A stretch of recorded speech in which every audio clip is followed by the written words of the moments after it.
this video, we're going to talk about double tracking. Now, double tracking is essentially recording the same part twice. It's a pretty straightforward concept, yet it's a very effective way of thickening a track and adding a little sonic interest. Now, I want to get one thing out of the way right from the beginning. A lot of people ask the question, why are you actually performing the double track? Can't you just cut the original track, paste it to another track, pan them to opposite sides, and leave it at that?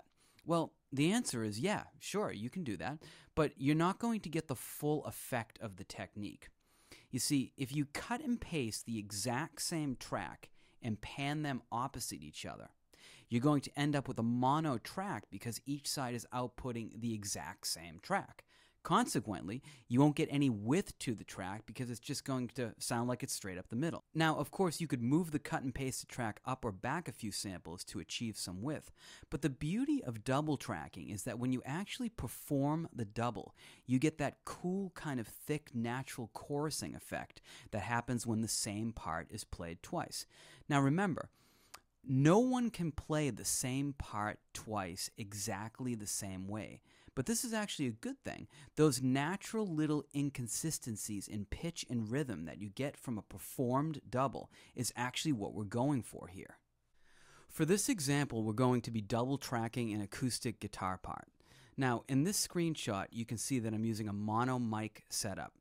Now, I'm choosing a mono mic setup as opposed to a stereo mic setup because if I mic both tracks with two mics, that ends up being 4 mics in total and probably just a little too much sonic information that I need to achieve the sound I want.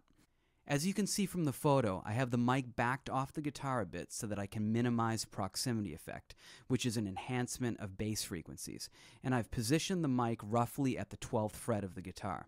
Now, you may choose a slightly different mic setup depending on the guitar you're recording and the sound you're going for, but this is what worked for us.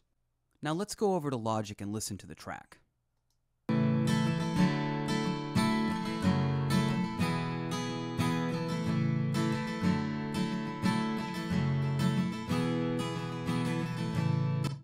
It's a pretty nice part, but for this mix, it's sort of one-dimensional. It's panned directly up the center, so I'm not getting any stereo imaging, and overall, it's just a little on the thin side. So what I'm going to do is pan the original track that you just heard, hard left.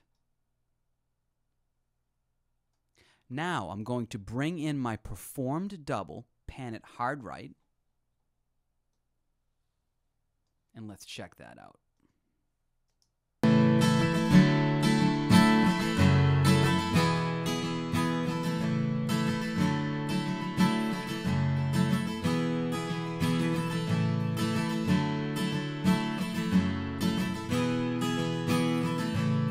Really nice. You see, I'm getting some nice width with the two tracks. It's full sounding, and overall, it's just more interesting.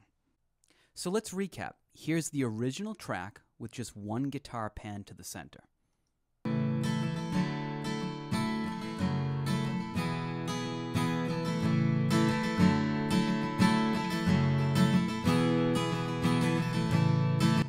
And here's the double-tracked guitars panned hard left and right.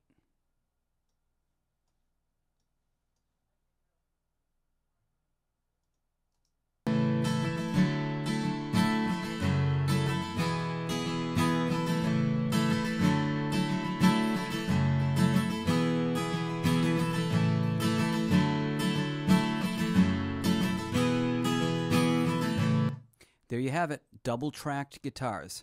Hope you enjoyed this, and I'll see you next time.